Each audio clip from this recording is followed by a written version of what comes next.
Dude, I left that spiders going for 12 fucking hours one time because I forgot to hit end. Oops.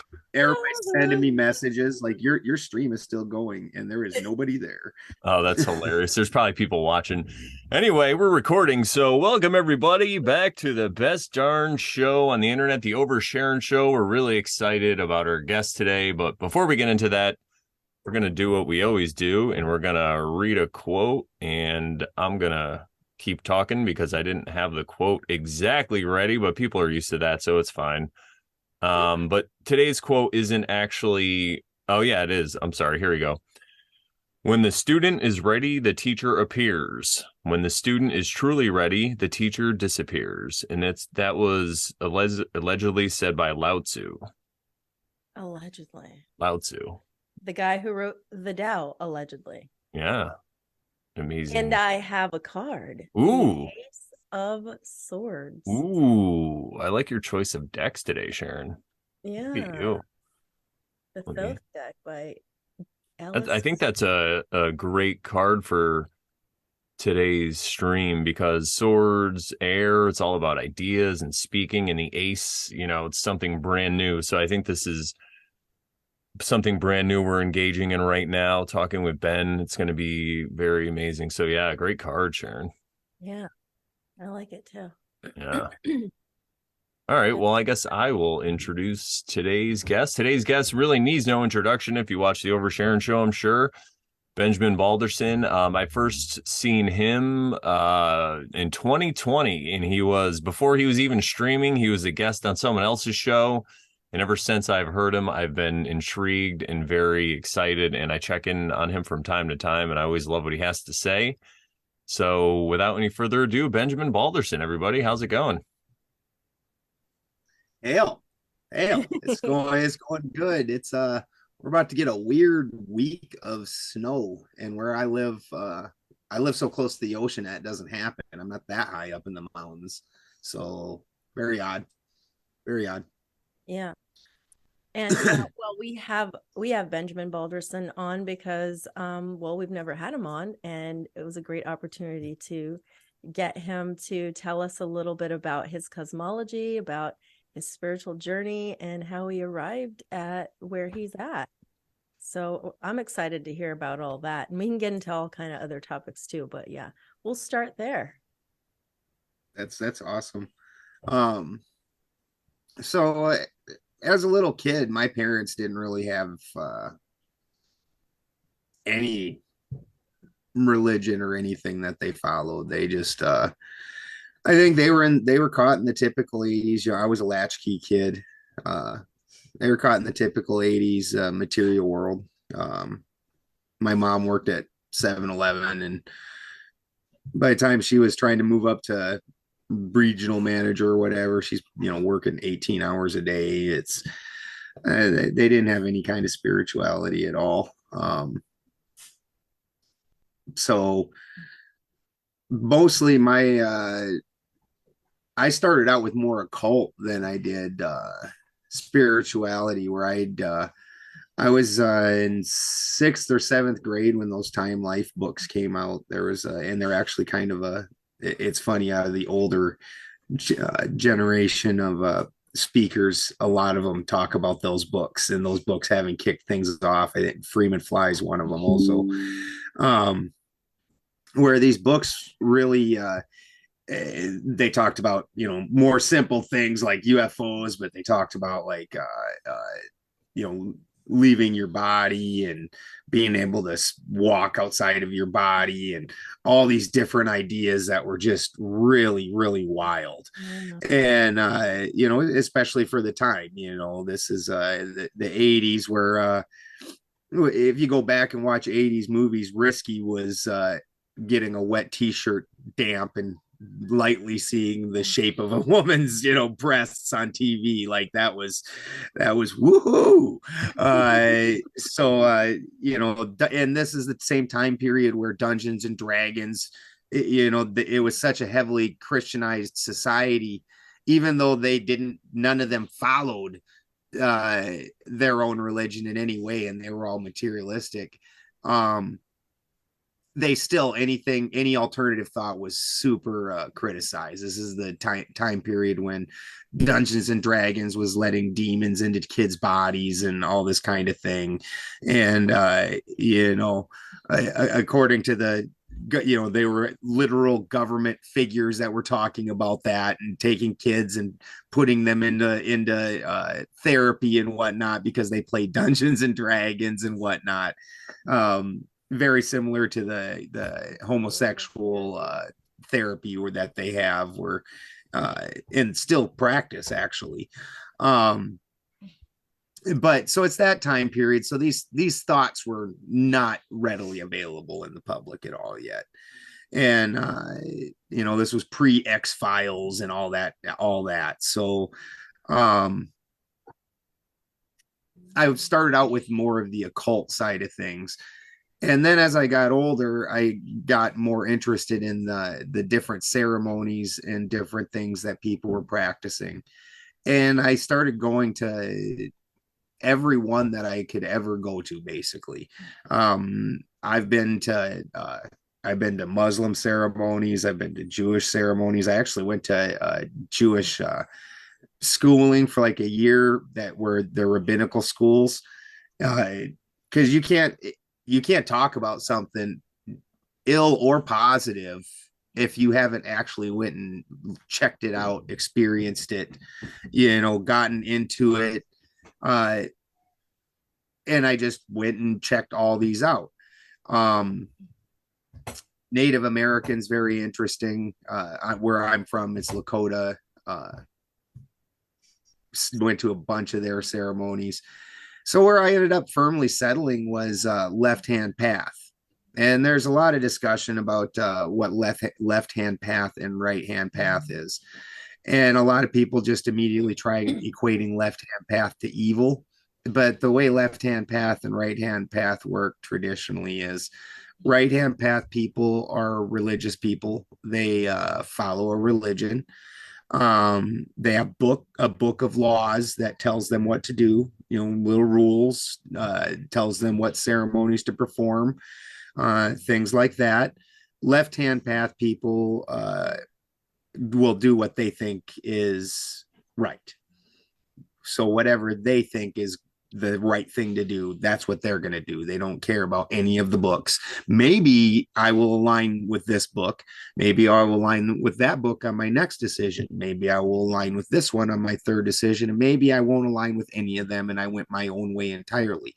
Left-hand path, all those options are available. Where right-hand path, you've chosen one set and you're following a leader. Do as thou wilt. So I firmly, the whole of the law. Right. Exactly.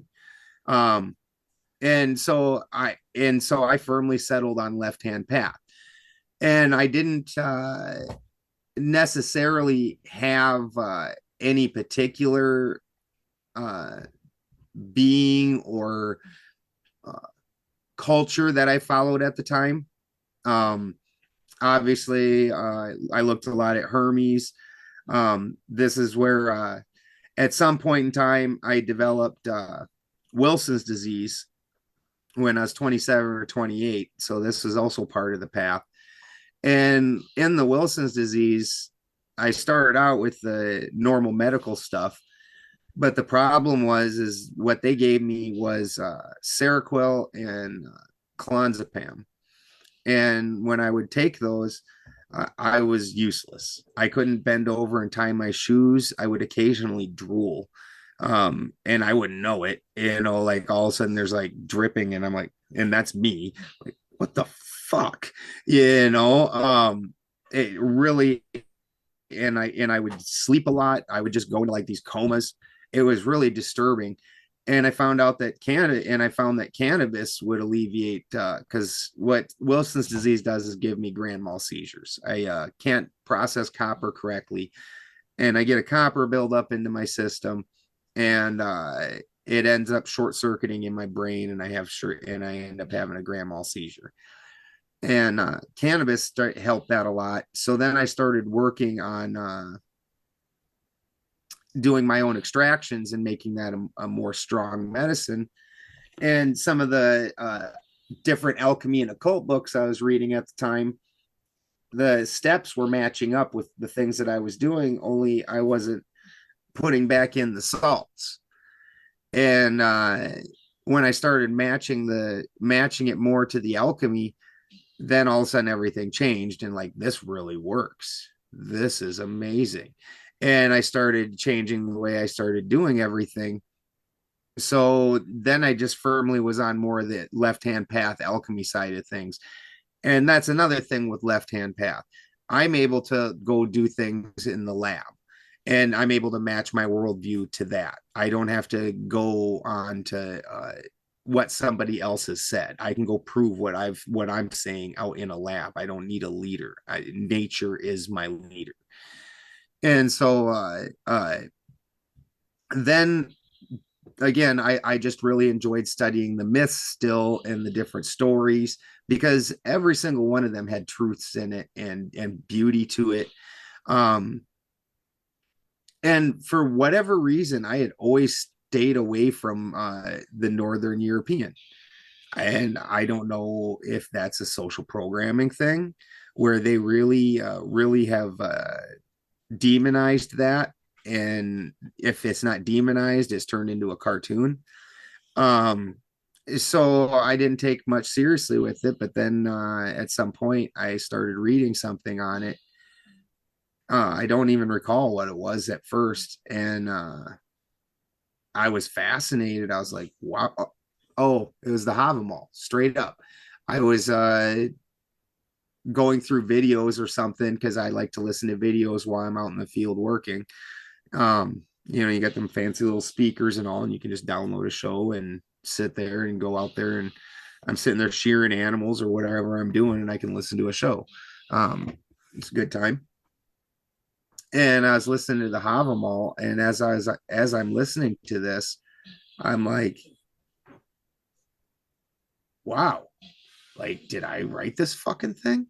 Like, this is just how you live. And right, like my decided choices of how I should conduct myself and live were just like already written in a book. And I'm like, wow. Weird. And so I started studying that more and more. And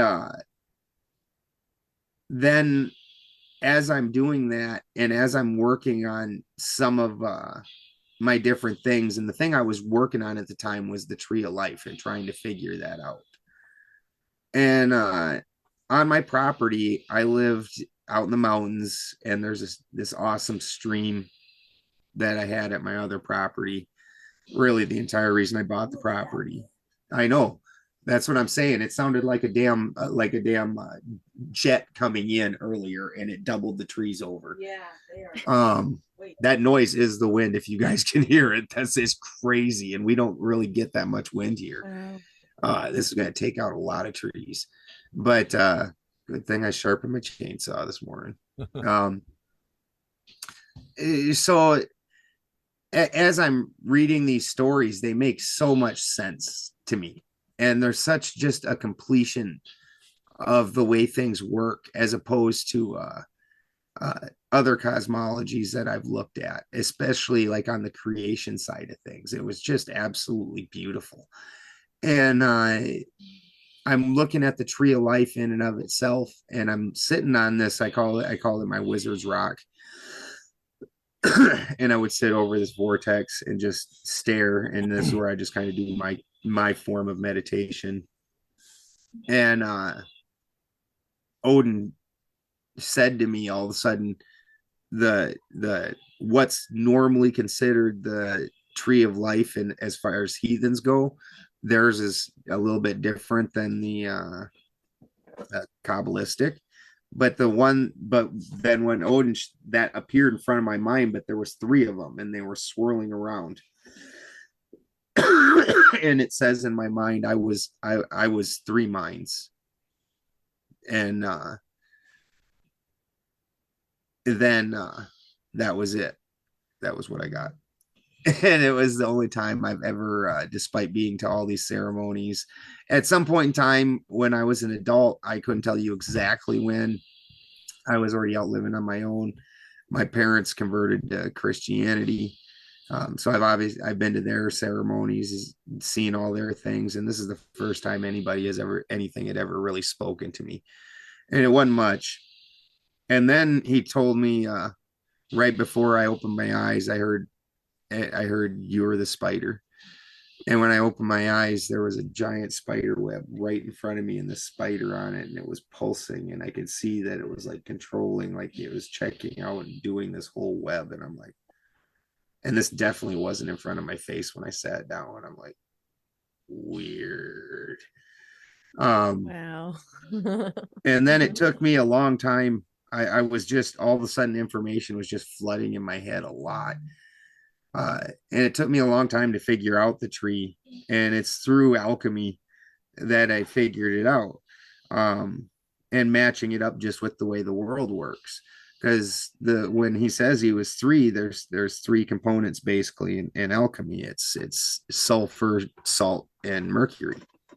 And that's what it was. There's each one of these minds, as above, so below, mimics the same as the other mind.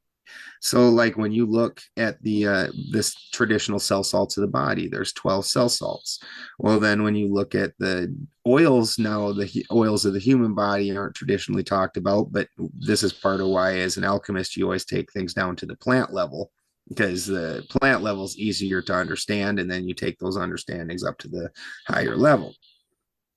So you can take those plant salts, and then you take the oils, and you can distill the oils out. And most people understand this in the cannabis industry, and it's for whatever reason people don't give a shit about the oils in their food, but the oils in their cannabis they care about. And so they understand that there's multiple THCs, that there's 4 different THCs, there's 4 different CBDs, then you've got your terpene level, and those match with the cell salts. And so, as above, so below, the different levels are all the same. And then, when the way the plant was put together before you did this process, there was actually a carbon level, a water level, and a cellular material level. And each of those broke down into 4, like cellulose, cellulite. You have the different, basically, cellular wall, and then you have the different forms of carbon, and then the water. So anyways, that's how I ended up figuring out how to put that together and understand the unbroken tree of life, is what I call it. And somewhere in this time, Christy and I were driving to South Dakota, and Oh yeah, you bet. just everything. Yeah, you bet. We were going home. And the worst part is my accent is like nothing compared to the people at home. Like, my wife got to go meet my relatives that don't leave the farm. And she's like, Oh like my one aunt, she's like, oh yeah, I gotta go to Fargo today, go see Emma. Like, Chris is like, that's real. yeah. I've been out of South Dakota long enough. It's toned down. Holy smoke. But we were driving to South Dakota, and I looked at Christy, and I was like, because I was, as left-hand path, didn't really ever choose a culture. And because of the way that my understandings were with Odin, and Odin, to be an Odinist, not because there is a heathen religion. There's actually a couple of them. The largest one being Asatru, and that's very right-hand path. But as an Odinist, and actually Odin stuck out in his own pantheon for these kind of things, and was actually removed from the pantheon for a while by the other gods, because he's so left-hand path. Because Odin actually practiced Scyther and Galder. So and they're like, no, you only practice Galder. So as an Odinist, you're not worshiping Odin. Like, if I pray there was no praying to Odin like, oh, Odin, oh, give me stuff, come do stuff for me because I'm not capable of doing for myself. I'm a weak, pathetic individual. Odin wouldn't have me. He wouldn't give a shit. You know, like as an Odinist, you do like like there's a path that he took, and there's certain things, rights that he went through in order to attain the positions and the knowledge and the power that he had. And if you want those, you need to also walk that walk. You don't need me going, oh, mighty Odin, can I learn how to be something? I have to go do for myself. And that's why, like, when he showed me something, he didn't tell me. He showed me, he gave me a key and said, you want it? Go get it. And that's when I call to Odin, I'm about to do something.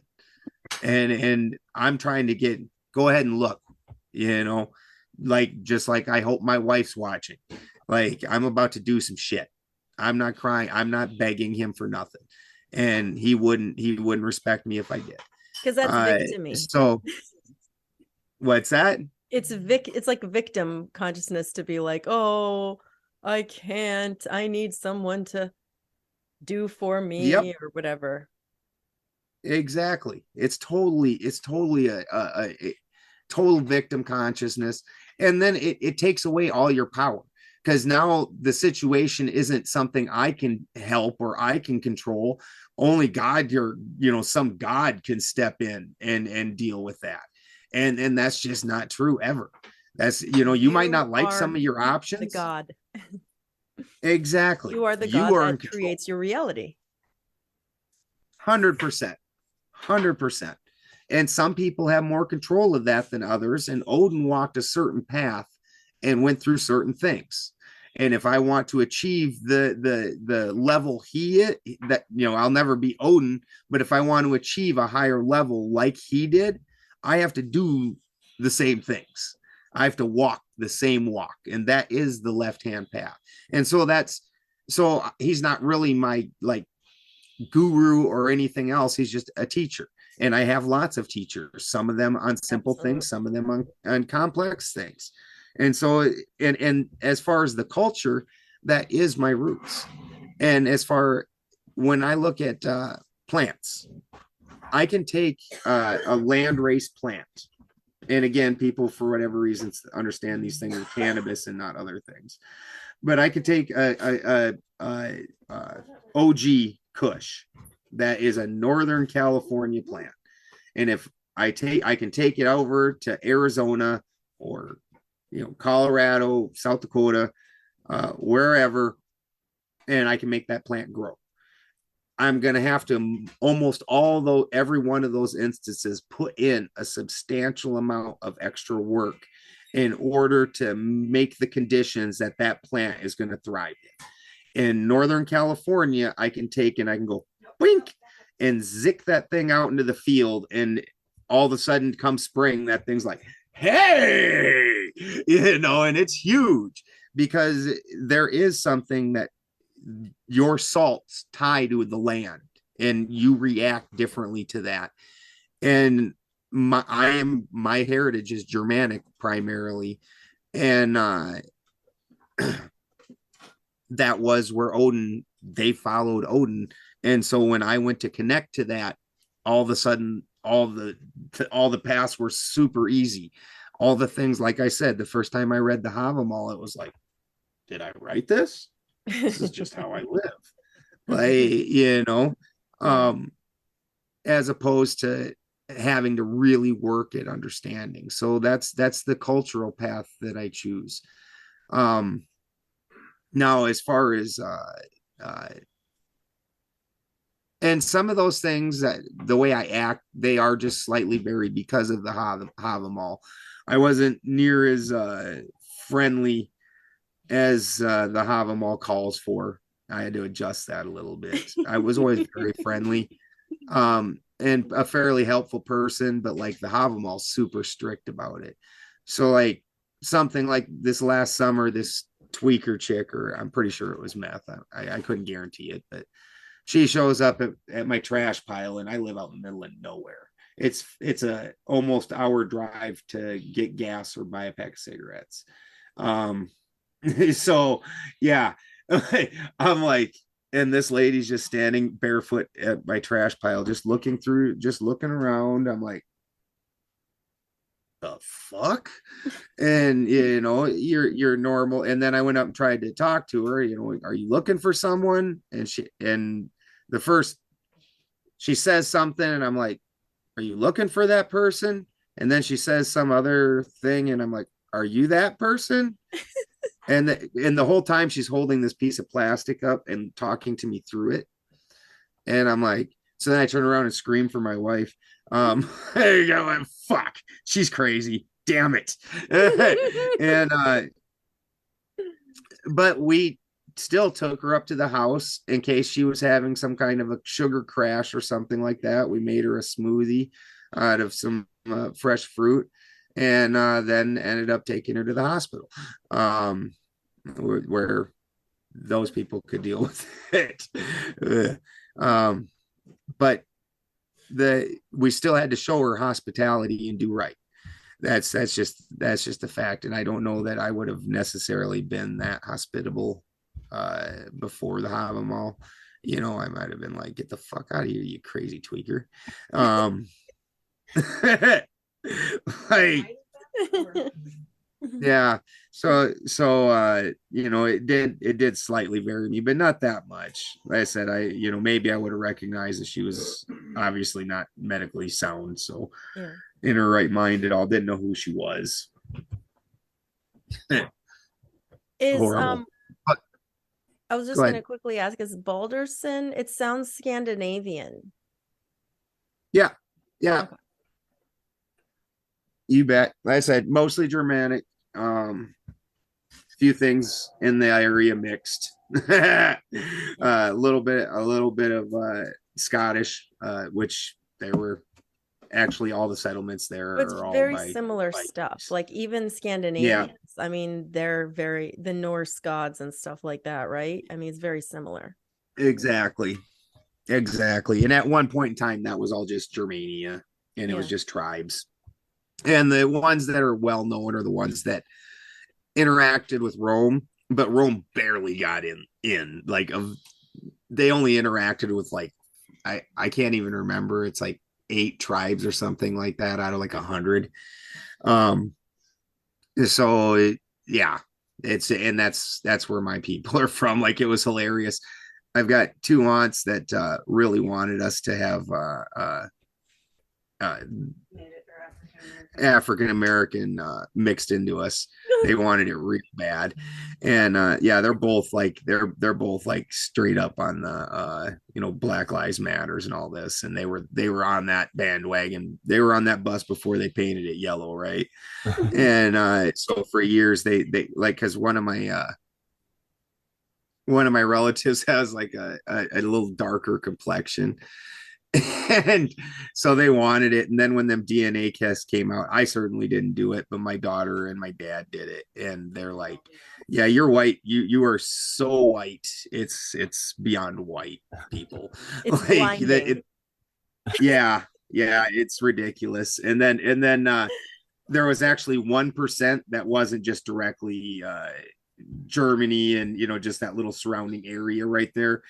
And that when you opened it up, that 1% was, and it says Asian, 1% Asian, but when you open it up, it's where the original Europeans derived from, that before they moved to Northern Europe, like the original white people before they first split off.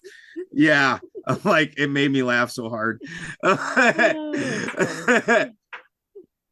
But because of all that, I connect with that. And which again doesn't make me say that there's not beauty and truth in all these others. I just connect better with my own. Absolutely. And there is a beauty and truth to that too. Yeah. That you do best in your own soil. And then my cosmology, that's something that I've actively been working on for quite a number of years. And actually my presentation at Flattoberfest last year was based off of that. So a number of years ago, I got contacted by Lucas King and LC King, and he was looking at the Earth like a battery, and he was trying to figure this out. And he'd heard me on Crow, and as an alchemist, wanted to enlist my help. And then plus, I'm actually a trained electrician. So he wanted to employ my help on it. And so him and I started working on this galvanic cell as a world model, where the sun is the cathode and the moon is the anode. And all of this is just an electrical exchange. And so we started working on that together. And at first that it was basically that simple. And then the other wandering stars or luminaries would be the plates in between. But that didn't really make sense or pan out when I was really looking at it.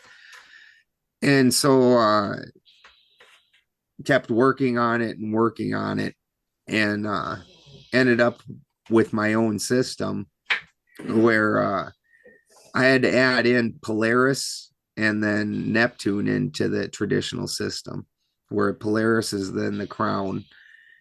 And that's where because even in a battery, because we also had to end up adding the not just the galvanic, but the electrolysis cycle, because batteries wear out. Things don't just flow one way, it goes back the other way also. And so Polaris would then end up being the crown or the top or where the Godhead is. And as a heathen, that even took me on a neat little path with Heimdall, because Heimdall is the bright shining one. He's the whitest of all the gods. So this is pure white, and everything else is a fractal of white and descending. This is why he sits on the rainbow bridge, because he's white, the pure white, and everything underneath is a descension of that pure white, where now the colors are broken into separate colors and starting to mix and match together. And so from there, you have the brain, and this also included just a walk again with alchemy. Everything with me always has to draw back to alchemy and going down that path. And a good book on that was I like his paraplegic thing in the background. We'll do a quick commercial for paraplegic coffee. If you want his coffee, you have to call him. Oh, there you go. Like it's 1985. His number is 410-708-7622. And it is the best damn coffee. We get coffee, we try other places, and it never ever holds up. There's a $30 Hawaiian coffee, $30 a fucking pound Hawaiian coffee Wow. Here it is. Is it better than the Ethiopian Yerga chef that's Brandon's favorite? Awesome. Yeah. The Go ahead. I was going to go right ahead. No, you please. I've talked enough for a minute. I got it deep into coffee because of Joe Rogan. When I used to listen to him back in 2014 or whatever, he had this coffee expert on. He used to have a lot of really good experts on, like this coyote expert. I learned all about coyotes and all this stuff, but the coffee guy put me down a really crazy road, and I really do like the Hawaiian stuff, and I haven't had it in years. And then Ethiopian Yirgacheffe is just like, it doesn't even taste like coffee. But yeah, paraplegic, he always sends us stuff. I actually got to hit him up soon because I'm running low. Yeah, Christy gets they like the anaerobic. He sent them that one just to try. And at first they didn't like at first they're like, that's different. That's different. And they weren't particularly like, oh, I like this.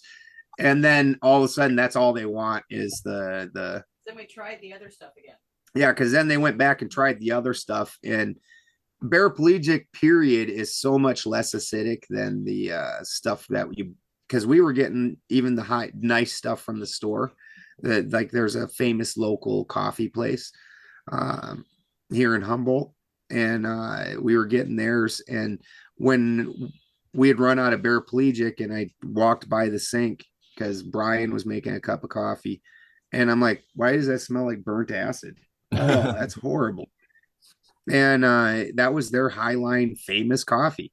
And so we absolutely were down with paraplegic at that point. And uh, then they transitioned to the anaerobic after that, because even further, the anaerobic was so much less acidic and they can drink it without getting all sick and jittery and stuff. They really like that. I think the Yuki Mama is what they drink mostly. Is that it? Yuki Mommy. Brazilian is my favorite. Brazilian. They like Brazilian. Your family Apparently. likes Brazilian? Yeah, apparently. I don't drink coffee. Oh, you Seizures. don't. Yeah, the seizure thing.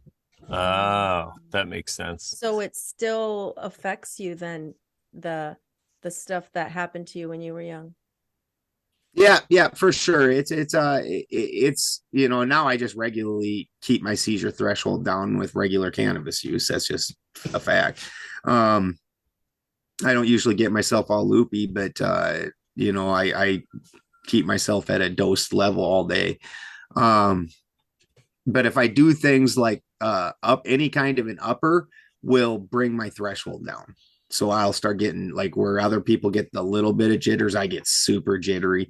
My wife had the unfortunate incident of, we drove through Salt Lake City and there was this horrible windstorm, and we could literally, it looked like somebody took and just poured a salt shaker across the dash of the vehicle by the time we got through the salt flats. And I had childhood asthma from vaccines, from one vaccine.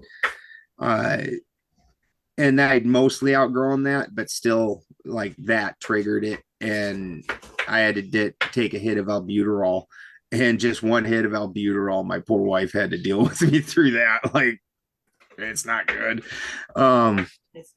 Yeah, not good. So I don't like when all the things that I do and everybody's like, wow, like that's all just Ben energy. Like that there's no, I don't take any uppers, no assistance, no nothing. In fact, I'm on cannabis most of the time, which everybody thinks makes you sit on the couch all day. And I'm like,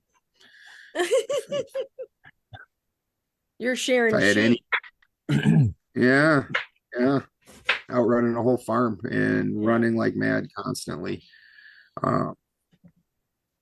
But so the Zodiac and the Salts of Salvation is the book I was looking for there. I did a couple Crow episodes on it, a 2-part thing. And yep, it was fantastic. And it starts out with where it talks about the original seed, and this seed then goes into the cerebrum and the cerebellum. And the cerebrum and the cerebellum are opposing forces. That's part of what bellum is, cerebrum, and it would be ceri, and it's bellum because it's at war. So these two are opposing. So this is where you're getting your very first polarity from. And then it descends down into the throat, and then it descends down into the chest. And it's talking about the different salts and which salts that you gain in that. And I'm talking to this guy about the heart, and I'm explaining how the heart's not really hydraulic pump the way they think, the way that traditional thought is. Yeah. That even any hydraulic mechanic would, if you told him how many miles of veins and asked him what the hydraulic pressure would need to be to run that system, at the head pressure, he'd go, that's impossible. It would blow out. That would blow out titanium. And so there's just no way that system could be completely ran off of hydraulics. And so I said it's actually more of an energetic thing. And so the heart is your Mercury center. That's basically your plane of manifestation when you're looking at the whole world. And this is where your iron and your copper meet, your Mars and your Venus. Men are from Mars, women are from Venus, all that jazz. So what's going on there is And the Mars or iron side, because all these luminaries have a metal attached to them alchemically. Um, on the Mars iron side of things, iron is pulling in oxygen and it's pushing away hydrogen. And so in your system, this is transitioning those two things. Well, then you flip around to the other side with copper. Copper is pulling in hydrogen and pushing away oxygen. And so this is how these different elements are moving throughout your body. The way that your body is using oxygen is everything in your body needs anything carbon. Carbon is basically a little building block in all these different carbon-based life forms, all this different stuff. And when you really want to use it and get down to the nitty-gritty of it, you break that carbon out. And so oxygen is the vehicle that carries that carbon away. Like if you eat food, your food is like if you ever do the alchemy on a plant, when you break the plant down, after the water's gone out of it, you have this big pile of plant material and you light it on fire, and put it in a crucible and burn it all down. By the time you're done, the amount of the tiny little pile of ash that comes out of this huge pile of plant is insane. You're like, wow. Because it's mostly carbon. And so you're breaking all this carbon down and transitioning things, and you're trying to get things eventually down into a sugar or a mineral. And even as a sugar, most people think that you live off of glucose, but the glucose has a carbon molecule in it that's keeping it stable. And you have to decarbonate that carbon molecule so that way the glucose can turn into ATP, which is an unstable molecule, and then that will bond to your system. It's very similar to the way that cannabis won't work right off the plant. You have to decarbonate it, and then you can actually consume it. Or if you don't decarbonate it, that carbon molecule stopping it, because it's a stable molecule. You need to knock that carbon molecule out, and now it can actually bond to your cannabinoid receptors and do something for you. I love that analogy, by the way, that you use cannabis, because in this community, it's something that's everybody can get their mind behind or wrap their mind around and stuff. So I really love that.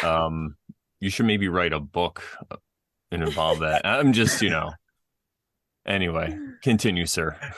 I'm always trying to motivate people to do stuff. Like whoever's on the show, if we have somebody on the show that doesn't have a podcast, I'm always like, you should start a podcast. But since you already have a show, Now the next thing is to write a book. Maybe you should. Exactly. I was going to ask, when you're describing all this, is this anything to do with your view of you were talking about the tree of life or something like that, and what you had to come to realize? This is all tree of life talk. All of it ties together. Every bit of it ties. That's awesome. It's fantastic. Yeah. It also sounds kind of like it's related. Too. Oh, sorry. Go ahead. To a battery. I was going to say, it also sounds like it's related to the chakras, like you were saying up here, and then you're like the throat, and then the heart. So, is your podcast typically visual? Do a lot of people look at the visuals? Most of the time, yes. Do you need to share your screen? Yeah. We should be able to.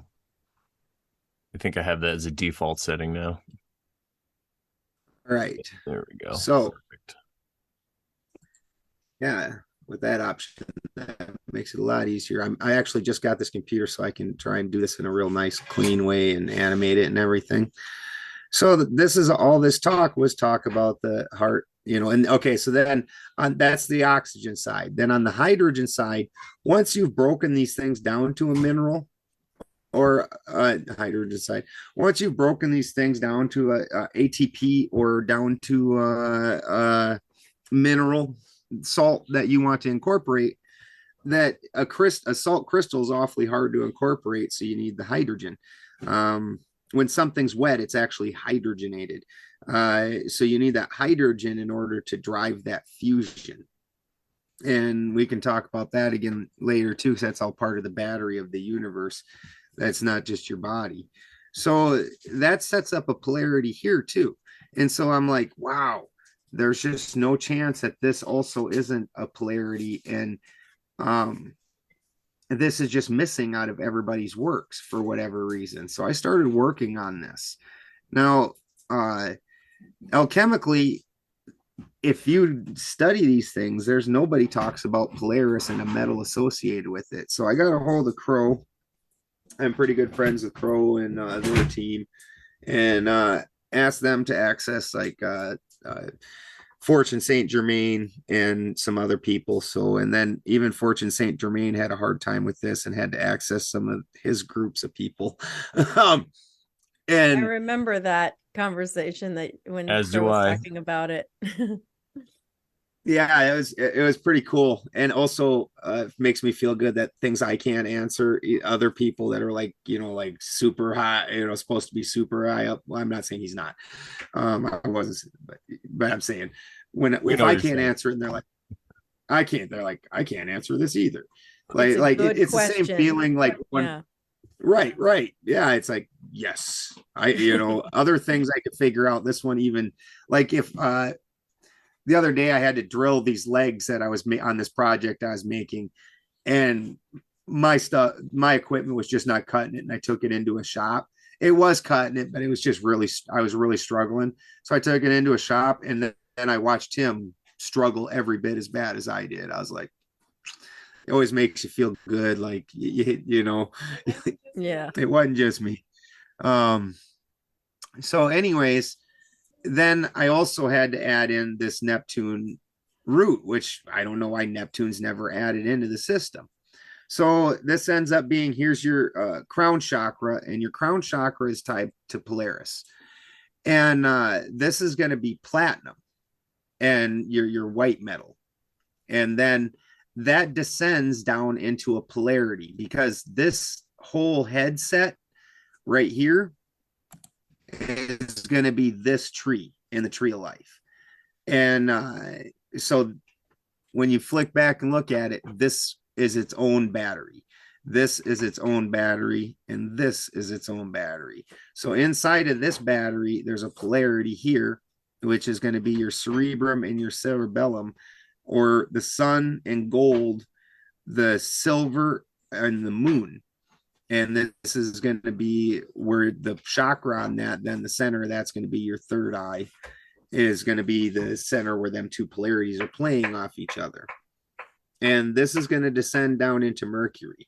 Now, this has got so many philosophical implications, the way my setup is. Then that matches so many philosophies. Because if you look, everything above Mercury, platinum, gold, silver, those are the God level metals. And Mercury is the transition between that and then the earth, the mundane, which is iron, copper, tin, lead, aluminum. So these are all mundane levels, and Mercury is the messenger in between, the transition in between.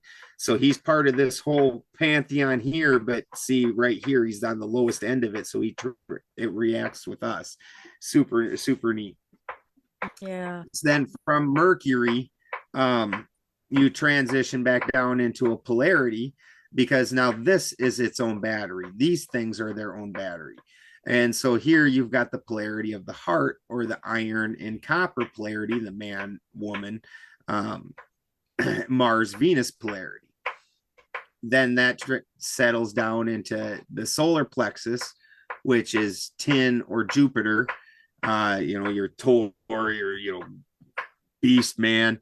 Wow, the time of the stomach, Then, right? You betcha. And he's the head king of the lower root.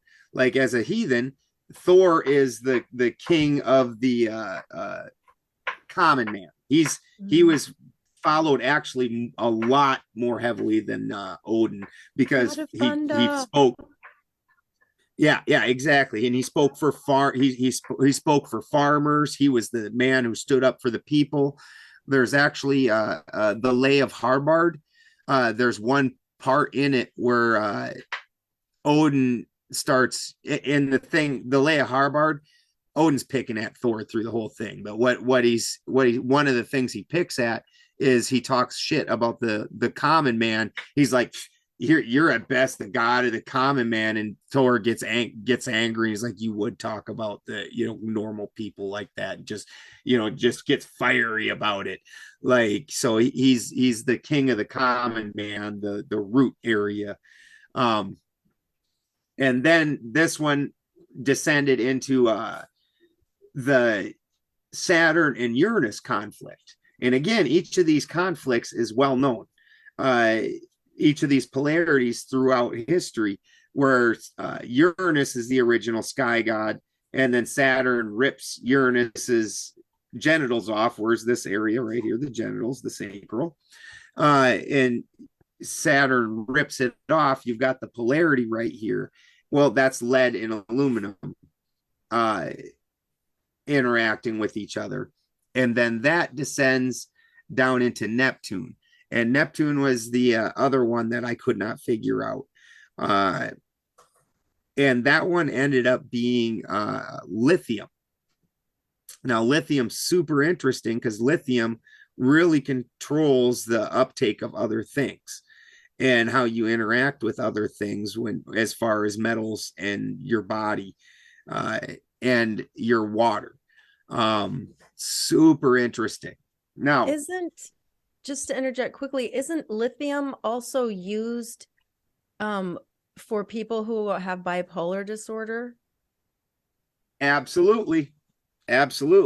Originally found in a lake, where they thought that just going out and soaking in this lake would take the crazy out of people. And it was a lithium lake, and they were just heavily being dosed with lithium, and that would take the crazy out. Wow. Mm-hmm. And then, like I said, it really interacts with water heavily. Like, if you start getting dehydrated, if you're on lithium and you're out in the sun, you'll get poisoned really easy. It's super interesting. And with all the dehydrated people that's part of, I suspect, why lithium is not as effective as it once was, and why it's having a lot of adverse reactions. So then when you're looking at this system, then, and this is part of what I want to animate, is through these polarities, the energy that's going to flow through it, because then you've got a top and a bottom, and this top and bottom are polarized against each other. So this side is all the metals here push away magnetism, and so does copper.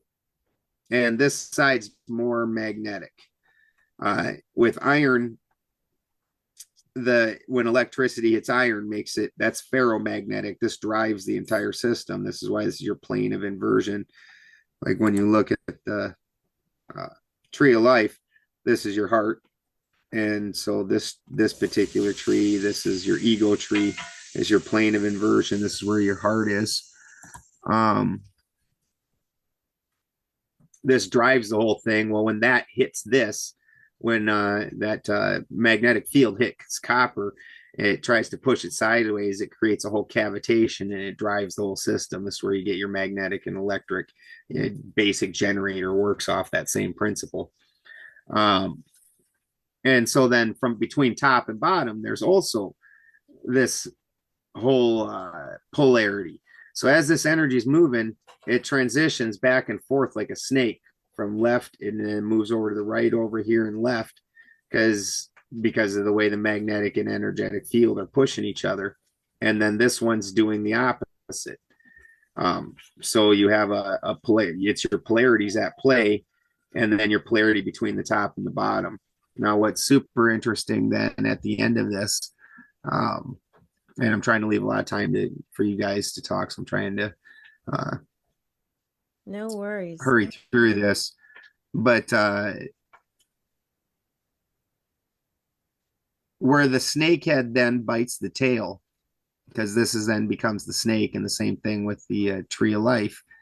When I'm building the tree of life, like when you overlay the runes over it, it builds this snake, where this is the snake head, and it actually leaves this tail hanging right here, which is Fehu, and the snake head wraps around and bites the tail. Well, what causes that action is as these energies are moving through, none of these are magnetic, but if you mix gold and platinum, as this energy is pulling the gold into the platinum, that actually becomes magnetic. It's the only two non-magnetic things you can mix together that become magnetic. The way magnetism works is there's an extra, in common nomenclature, is there's an extra electron, and neither of these things have that. Copper's a real weird thing. See, iron's ferromagnetic, so that one's really easy to magnetize. Copper actually does have the extra electron, but it's got two extra electrons.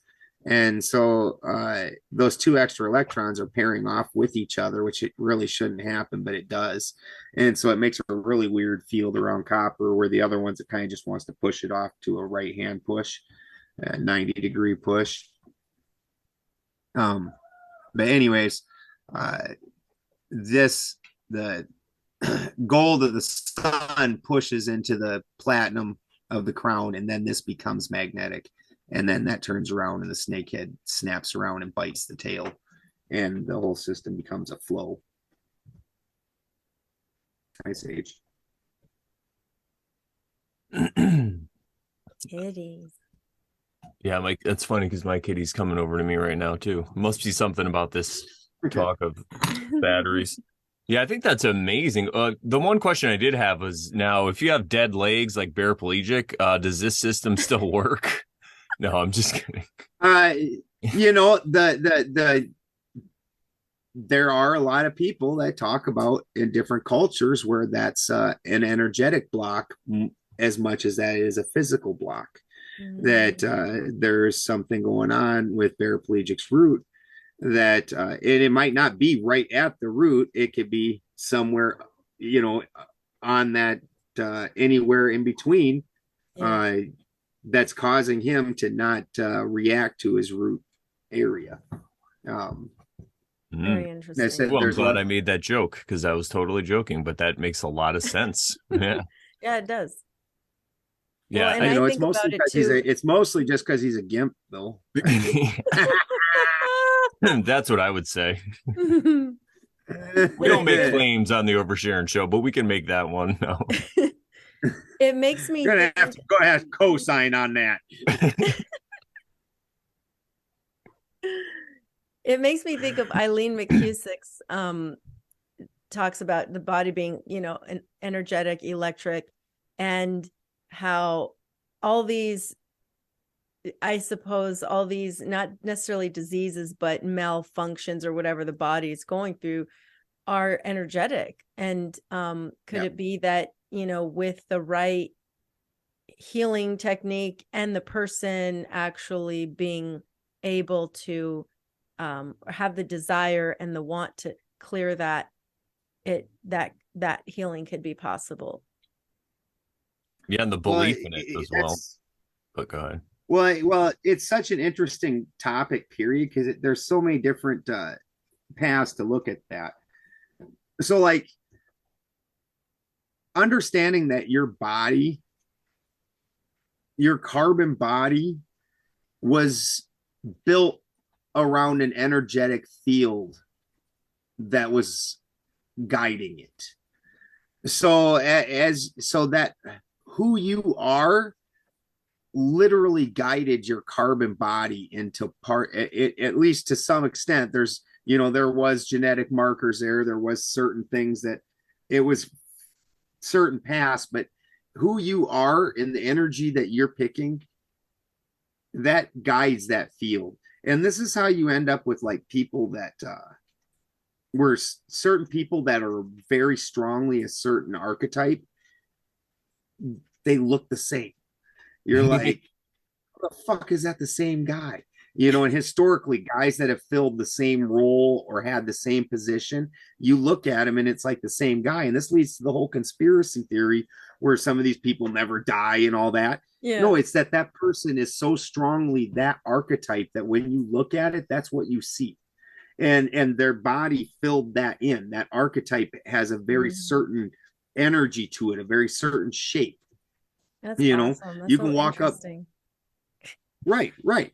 So that just firmly puts you in the understanding of how much the your energy, the things going on with you energetically, are controlling the carbon field, the carbon body that is shaping the material side around it and giving it a material body. And so then absolutely, if there's an energetic issue, that is going to manifest physically somehow. And somewhere then, given that he doesn't have use of his legs, somewhere in his system there's a break, that energy's not going down or energy's not coming up, one or the other. It's dead stopped right there, and he doesn't have access to that area anymore. And if he can unclog that, then theoretically he would be able to have use of his legs again. And you hear tales of such miracles, but do you see them on a regular basis? Certainly not. But anytime you're healing something, it also includes you needing to heal something, and who knows Absolutely how deep or how bad that is. Yeah. Yeah, and maybe there's lessons you need to learn while you're in that state, and until you learn those lessons, Yeah. Absolutely. So learn them lessons, paraplegic. Come on. So you could get your legs back. He probably was like a little kid in his last life that stomped on ants all day and like mice and frogs. Oh. That makes a lot of sense. But I love how you talk. Don't get Balderson laughing. Paraplegic is gonna love this. I think he just loves the attention no matter what it is. Like, you could be throwing rocks at him and he'd be like, just attention. Maybe that's why. Maybe that's why. This is what gave him attention this lifetime. Yes. Oh, geez. Yes. Yeah. It is amazing though, because I'm a giant, well, I'm not a total giant, but I'm 6'5", so I'm like a dwarf giant, but you are a fucking giant for sure. Yeah, and I am constantly like knocking shit over with my arms and stuff, and I'm like, I think maybe in a past life I was just a short guy, because I would always knock stuff over. Like, I'll knock the same thing over, coffee all the time. Like, I wrote a book called Shadow Work. You can get it at shadowwork.com. And in that, I use the analogy of working with my anger through knocking my coffee over all the time, because it's crazy. But yeah, it really makes me think about how this even if it's not direct reincarnation as you might get out of the New Age or something, it could just be the way our DNA or whatever it is works, that we have past life memories or whatever it is. But yeah, it really is pretty amazing. What do you think, Sharon? You think you were a giant guy, Sharon, in a past life? Me, a giant guy? Yeah, in a past life. And now you're a nice little petite woman. I probably was a dude in a past life. But yeah. As far as being a giant dude, I don't know. That's how we relate so well, That's why Sharon and I get along so well. I was a tiny petite lady last life, and she was a giant guy, and now the roles are switched. The roles are right. And now I'm a Libra sun and you're a Libra rising.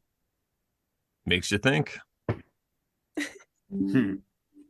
But yeah, what I was going to say about the battery thing, that really blows my mind, and it fits really nicely into my, I guess you could say, into my cosmology, because I like to talk about how I'm a realm Earth, because I feel like globe Earth, flat Earth, and the simulation theory. Simulation, thank you. I always forget that one. I feel like they're all just materialism at the end of the day, the way that it's brought into the mainstream, and the fact that what I say about a realm is, I'll tell people that I think, we're just energy. And at this point of our existence, we have this physical experience. And while we're here, we're able to partake in free will. We're actually able to make choices and all that stuff. So it fits in really well with the energy thing, because I tell people when I explain my cosmology, I'm like, well, you know how mainstream science says you could just zoom in on your hand and all you see is dancing there. There's dancing particles and there's no really, so that would just lead me to believe that we're energy. And right now we're kind of just being tricked into having this physical experience. and I think that's why people like Crow will say, or you hear them say how like they've heard angels don't have free will.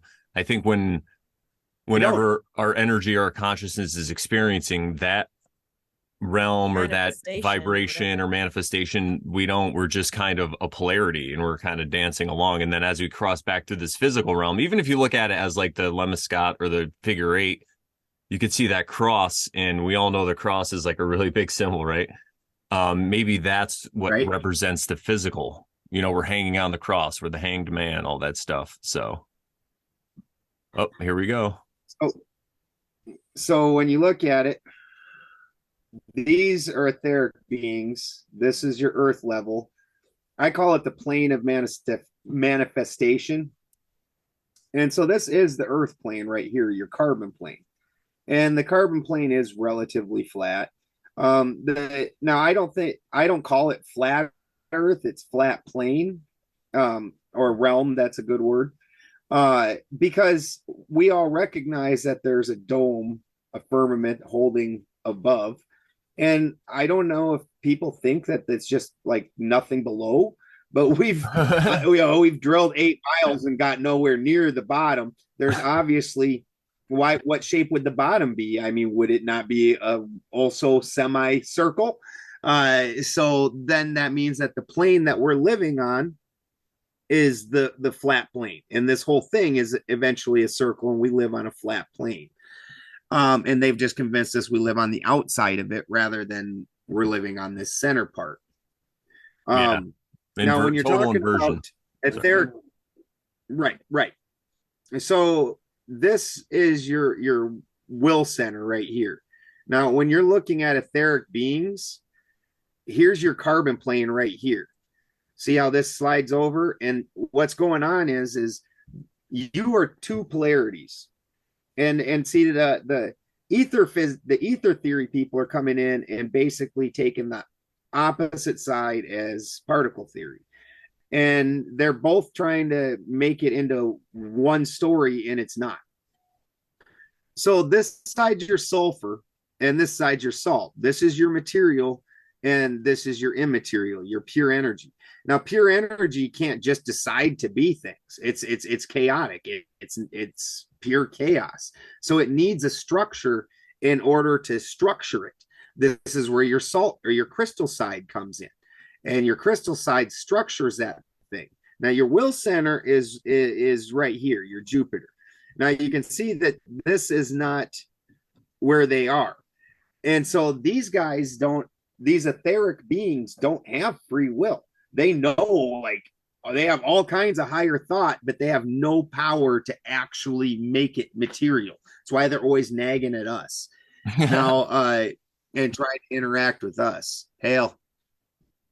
Now, the salt side beings on the flip side, these things don't have higher thought. So they know what they've done. But this is like Thor, and this is part of why, if you ever read the Eddas, Thor gets made fun of. It's like Thor knows how to do one thing, the thing he's already done. I know how to smash things. I hit them with, I smash it. You want me to go smash it? Do I smash? Hammer. Yeah, like that's the thing he knows how to do. I smash giants. Is there a giant that needs smashing? You ask Thor if he wants to do something else, and he's like, let's smash. So Hulk, this Hulk. is your, but that, yeah, yep. But that's actually your wisdom side, though. Also, for as much fun as they make of it, in order to display that's things you've already done. They aren't higher thought. They aren't something new. They aren't an engineer who's developing this amazing structure that nobody's ever seen. They're the person that builds the house the way they knows how to build the house, the way a house has been built for 500 fucking years. My dad built it this way. My grandpa built it this way. It works. This is how you do it. So they're it's the wisdom side, but they don't have higher thought. So they're not going to come up with new plans. Now, these 2 lock on this carbon plane where they lock together, but they're opposing forces. The salt side wants to descend, and the sulfur side, the fire side, the energy wants to rise. So this is where the carbon body's coming in and locking these two together. So the carbon body is boom, locking these two things together. So you are actually a mix of both the Titan side and the sulfur side, the God side. This is going to be your God side. This is going to be your Titan side. You're a mix of both. You have access to free will. You have access to higher thought. He doesn't get this higher thought. He doesn't get free will. So you get both. This is why you can be more than any of those things. Odin wasn't like the other gods. The other gods, they couldn't walk all the 9 realms because they're just etheric beings or just dense beings. Thor was too fat to go up to some realms. Heimdall's like, hey, fat ass, no. And freaking, you can't walk on this one. You're too fat. You're too dense. And so Odin went through the ritual on Yggdrasil where he sacrificed himself, his carbon body, his ego body, the thing that's projecting to all the rest of the world, in order to marry these two things in perfection instead of having them locked together in opposition. Now, when they're locked together in opposition, what you're getting is resistance. And resistance is light, resistance is sound, resistance is life. But Odin, like an alchemist, where I take and I burn out that carbon body, and then through the alchemical marriage, force these two things back together. And now instead of being spatially opposed, because the whole thing is these two things are doing this. But when you look, they're actually the same. And they've just been broken and polarized against each other. And so this turns into the mercury, and this is the sulfur, and this is the salt. Now the sulfur side and the salt side is the broken masculine. And through the mercury, which opens this up, it allows the sulfur to go back into the salt and for the broken masculine to heal, and the whole thing coagulates into the philosopher's stone or the great work as a person, and you enter God level. How dare you? Yeah. Amazing. Wow. Very cool. Yeah, it really makes me think a lot about how much polarity is in this realm, you know, and how much of the as above, so below, because we incarnate into this physical realm and we're either a man or a woman, but then we both have masculine and feminine traits inside us. You know, it's just like infinite, just keeps going. You just look at even the heart. This is called the deadline. If it's one thing straight even, it's dead. No, they go above the line and below the line. Positive, negative, positive, negative.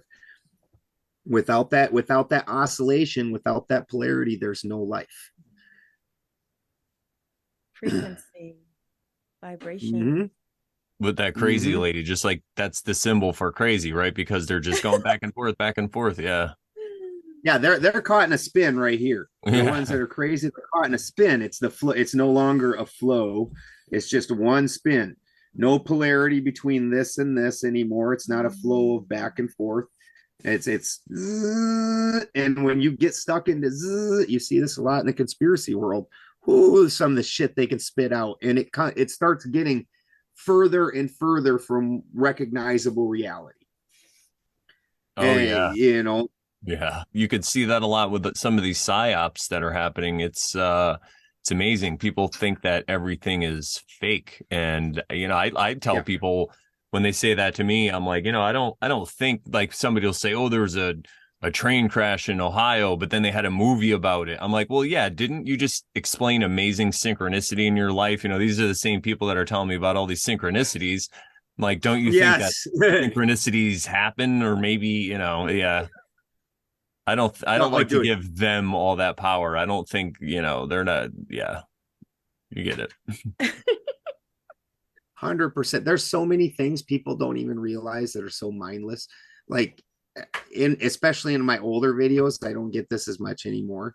But in some of my older videos, you'll see little timestamps, and then people will put like like different things. And I don't realize that that's going on or that's happening. Like one of them, like where I'm doing my Tree of Life video, and all I did was literally, it was just a whiteboard hanging on a door. And I've got goats and dogs and everything else. And anything that I pay attention to is their most interesting thing ever. And so if I'm doing something to something, they're going to immediately go up and fuck with it as soon as possible. As soon as possible. Like, what were you doing here? And so that's easily wiped away, especially when you've got goats and dogs brushing up against it and jumping on it and whatnot. So I took a little sheet and hung it over it after I'd drawn it out, and I was getting ready to shoot the video. And then I just hung the sheet up, and they're like, people are like going on about the wizard's hat and all this. And I'm like, what fucking wizard's hat? And then I roll it back up, and it's just something that, or like you're sitting there and you hold your hands in a certain way. Certain things happen when you're, like you said, we all know synchronicity, and they don't assume that it happens in all ways like that. It's weird. Yeah, Sharon and I had one crazy synchronicity. Speaking of synchronicities, there was this time where we were going to record an episode or something, and one of my friends asked me to bring him to the airport, and then Sharon's brother also asked her to bring him to the airport, and then last minute they both canceled on us, like they didn't need our ride. It happened like the same day. Yeah, and we were gonna record, and then we were like, well, we got to cancel. Let's just not. And then they both canceled on us. But then it worked out that we didn't, it was intended to happen that we weren't going to record that day for whatever reason.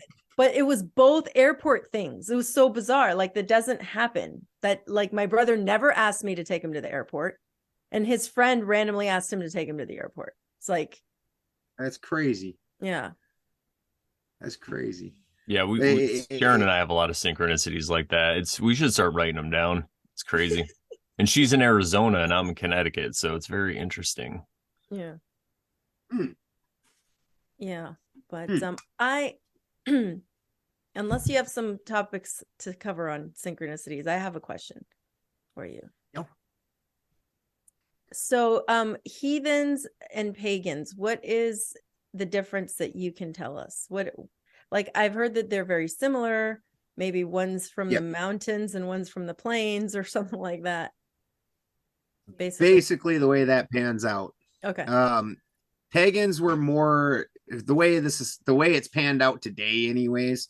Pagans are more of your Celtic type. They vary into more of the Wiccans. Things like that. They really end up pulling in a whole lot of other different religions and cosmologies into the pagan pantheon. Umbrella also. The one the mainstream really likes painting it with is Old Roman and Greek, and they call them pagan. And then it's a very interesting bait and switch, because then they'll present it. So when you think pagan, you automatically think Northern European. You don't think Mediterranean. And everybody thinks white people.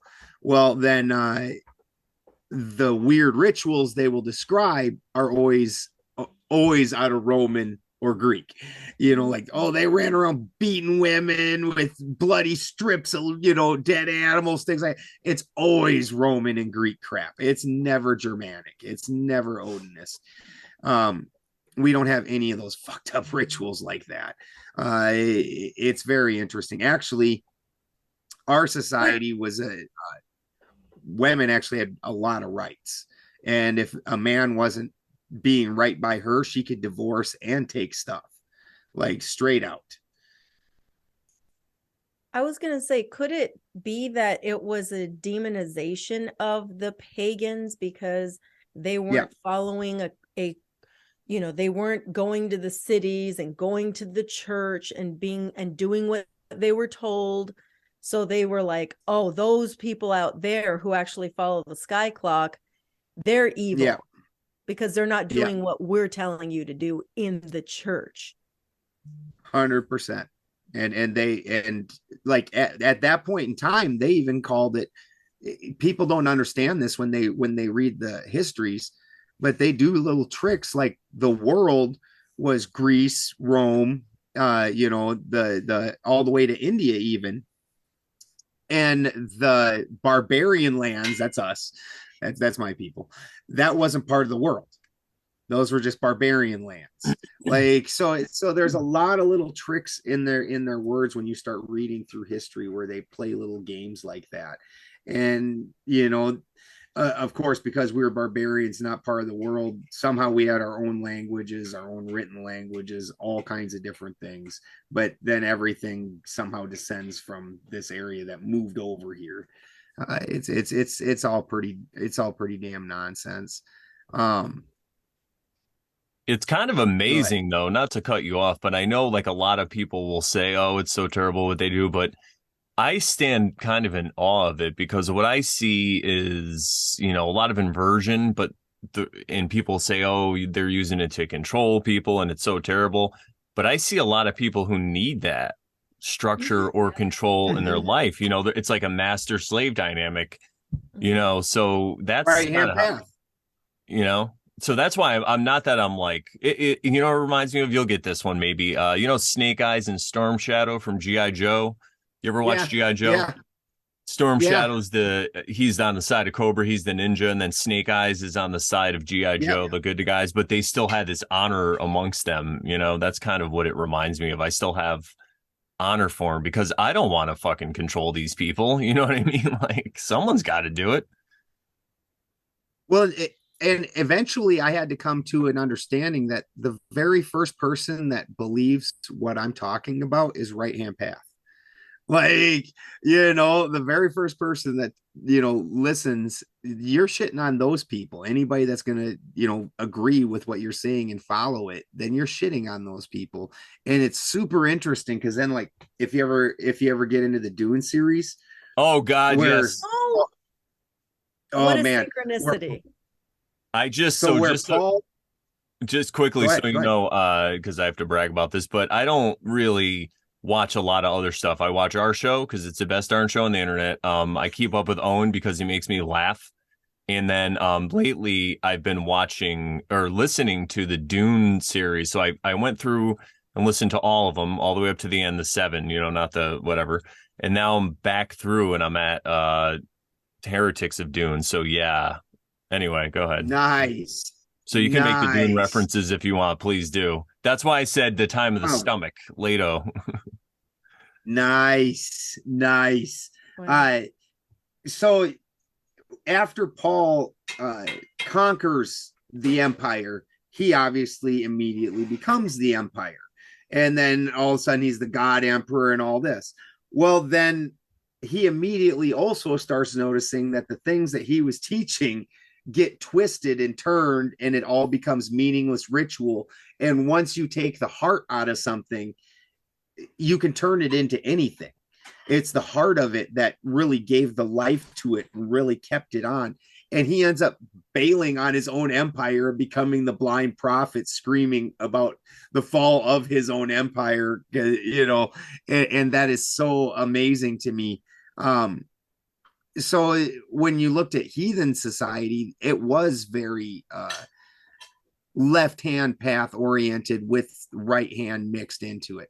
Again, I don't have anything against right-hand path. Some people are not meant for that, for the left-hand path. In fact, most people are not. But at the same time, they've so disempowered people so completely. So I do have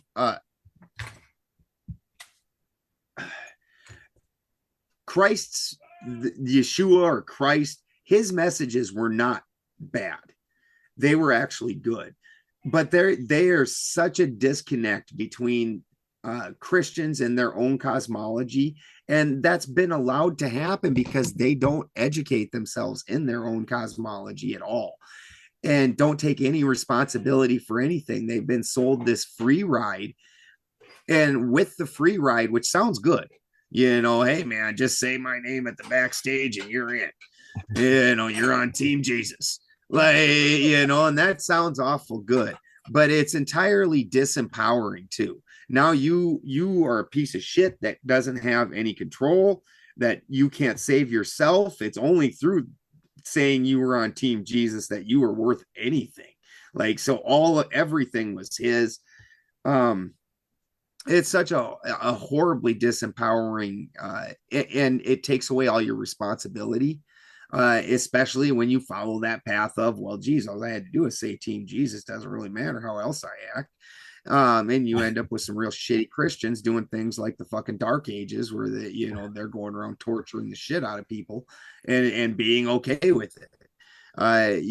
For as much as they crap on left hand path, because you do end up with people like Aleister Crowley. And I'm not totally friggin' against Crowley, some of the things he did, absolutely. But you end up with an entire culture of people doing crazy shit. Yeah. Yep. So and that's how the Dark Ages happen, people. But I'm sorry. No problem. We view Aleister Crowley as like a giant clown, like he was trying to how what does James True call them, the elite? What's that?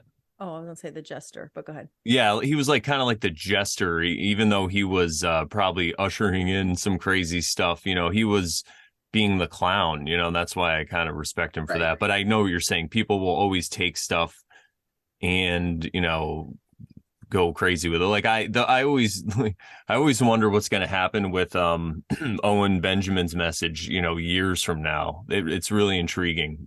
People, oh yeah, I mean, not his main message. His main message is great, but he's always changing his views, so he's evolving in his viewpoints. So it's just really interesting to see how that whole dynamic is going. And nothing against him or anything, but what I mean is like the people later who we will view as like, oh, they're the heretic. Yeah. The ones that like ritualize it, like you were saying. The same thing exactly with Christianity. The people who will ritualize it, but they don't act like the main figure in their whole shebang, the one they think is God, Yep. Well, it's an easy disconnect. I mean, they started out with where, again, and this is a talk that we had before the show, actually. Your original Bible was written in Latin, and so that wasn't something accessible to the people of Northern Europe. None of them spoke Latin; it wasn't their language. And so then some people that were understood Latin and were of a higher mind translated the Bible on their own, and this is where you get the 1560 Geneva Bible, which then became accessible to the normal people. And that was the first time they put into English. I remember you saying, right? The first time it was. Yeah. Okay. I just want to make sure for. Yep. That's the very first one. Now, when you try and look this up, it gets real tricky, because then they'll tell you that the Gutenberg Bible is the first one. And the Gutenberg Bible was the King James Bible. And it's funny, because then also when you look up the Geneva Bible, they'll say this is a more modern Bible, blah, blah, blah, and all this. It was written 100 years, damn near 100 years before the freaking the King James. King James. So, there's just so much deception thrown into this whole scenario. But that made it accessible for normal people. And now then the Catholic Church, then the church altogether took it and made their own, and this is the 1599 Geneva Bible, and they made some alterations to suit their needs. And then King James said, no, that don't suit me at all, and he needed to make some royal changes and had his own Bible written. And then that again led to the break where the Pilgrims came to the United States, because they wouldn't accept being forced, because then King James made the Geneva Bible illegal, and they wouldn't accept that and accept all the alterations that he made into it. And we were taught that they were like crazy purists, like, because they didn't accept that the king just decided he could rewrite shit. Like, how's that a crazy purist? And that's what we were taught in school. Like, it's insane. But anyways, in this, when you get along through this, you can start looking at their work, And like if you look at the 1560, Ezekiel's dream has a vision of the earth, and the earth is flat. And then Polaris, or God, sits on top of the firmament on a chair, on a crown, on a throne. And the fixed stars are the good angels, and the good angels all are in perfect harmony with Polaris, and they spin in a perfect cycle, never changes. Then the wandering stars, or the fallen angels, come down, and they're descended, they're below the fixed stars, and they do what they want. They don't follow the pattern of God. And further, then the sun in and of itself rises every day and blinds you with its brilliance, the bright, brilliant, beautiful sun. And you can no longer see Polaris, but Polaris is still there. It never moves. It's still sitting in the exact same spot. And so every day the sun falls, and there's God sitting there waiting in the same place it always was. And this entire cosmology is built on this, and they've now truncated it into a solar worship, which is Lucifer, and it's hilarious. They don't understand their own cosmology at all. So when you lose touch of the root of things, you can literally make it into anything. And this is where you get the whole engineer construction worker argument. Now, like I said, that engineer side, that higher side of the tree, they got all these great thoughts. But then you get down to that root side, and while they make that side out to be stupid, that side also knows how things work. And there's all of them, a lot of them higher thoughts don't work out at all when it comes down to the construction site. You're like, yeah, I know on your fancy computer this fucking worked, but this is the world, and in the world, it don't work this way. You dummy. And that's why you get these fights between construction workers and engineers. Same concept. Good points. Amazing. I don't even know what to say. I'm like lost for words. I feel like I'm watching a podcast right now. That's why I'm like, oh, I gotta talk now. Like I'm in this podcast. Amazing. I get that a lot. It's like I listen to other shows and people have this cool banter back and forth, and then I do a show and like everybody just like, and then I'll stop and I will leave a pause for people, and they just will sit there. I'm like, all right, well, I guess I'm still going. we're all still here. You know, there is something I wanted to ask you about. Maybe we can get into this, but what it's late in the hour and the oversharing, so we could talk about some of these things that really divide people. So what's your diet like? Because people, they always, right, that's one. And when you said something about properly hydrated, what's your definition of that? How does somebody get properly hydrated in your view? Well, specifically hydrated is hydrogen. And so absolutely hydrogen water. I breathe in hydrogen. I have an AquaCure. That's been a hot spot lately. Super nice guy, George Weissman. I had him on the show, and then since then, Crow picked him up, and Freeman Fly and all those guys. And so it's just an electrolysis of water, and it's breaking water.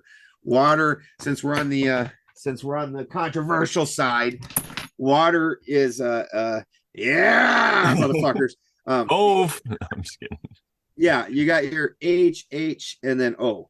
And so this is a super stable structure. This is part of why the pyramids have stood for so long. That pyramid structure, it's super stable. Well, through electrolysis, you're breaking that apart. And so there's still an H and an O, but it's no longer H2O.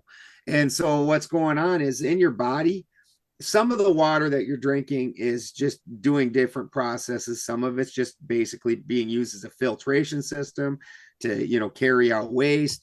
Some of it's getting broken apart into hydrogen and oxygen. So the hydrogen and oxygen can do their jobs, because oxygen and hydrogen have different jobs opposed to each other. Well, it takes a lot of energy to break that hydrogen and oxygen apart when it's in that really nice pyramid form. And so if you have it already in the HHO, some of it, now that extra hydrogen pops right off, and boom, you can incorporate that into your system, start using it. Super nice and easy. Now, as a diet, and the one that really shocks people with me, because I'm a manly man, I live out in the woods, I do all the man stuff, but I'm a vegetarian. And where we've landed on this, and what Christy and I are going through right now is honestly, I know that some people try and shit on it, but I'm very much for the blood type diet. And Christy was also a vegetarian. She was when I met her, and had been for 10 years. Well, during a bunch of those years, we were together, and her hair got super thin. And when she started being a vegetarian, she had a whole bunch of things built up in her system that did need to be detoxed out, and her system needed to get reset. She had just not eaten well, and she needed to get down to really basic light things. But then once that was gone, I don't believe that Christy's able to process minerals through plant salts very well. And she lost her hair. Her nails became like paper thin. Her teeth were deteriorating. She would get a lot of inflammation and swelling,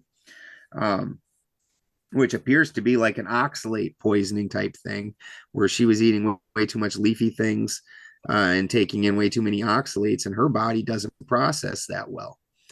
As soon as Christy started eating meat, and I specifically got her Wagyu, because Wagyu is the fattiest of the cows, and your nutrients come through the fat is what makes that transition possible. And so I got her the fattiest, and she immediately, her hair came back, her nails are way thicker. She quit losing teeth. She was losing teeth. Her inflammation went down. She wouldn't wake up crying at night, because she was so sore and hurt. Had more energy again. Now, when I eat meat, I'm an A blood type. Christy's an O. When I eat meat, it feels like there's a brick in my stomach. I don't process it. And it's actually not even a conspiracy. It's a well-known fact that A blood type people don't produce very much acid. And so we can't break down heavy proteins. And so red meat and all those things. Now, where somebody that wasn't supposed to be a vegetarian starts having an oxalate poisoning problem, somebody that's not supposed to be eating heavy portions of meat and corn, sugars, and alcohol, those will cause you to have gout if you're on the opposite end of the spectrum, and you end up with these really heavy gout conditions where your body just isn't meant to break those things down. And I didn't even, until the blood type thing, whatnot, I didn't even know, like, I've never liked corn, and that's a vegetable. I'm a vegetarian. You would assume I eat corn. Nope, it doesn't sit well with me. I don't, corn makes me sick, always has. I don't like it. Actually, funny story. The one time that Christy and I broke up, for as long as that happened, for like 10 minutes, till she said, "Fuck you, we're not breaking up." Like, it was over. She made polenta, which is just this corn mush stuff. Mm-hmm. And she'd made it once, and I was like, I tried to eat it, and I was like,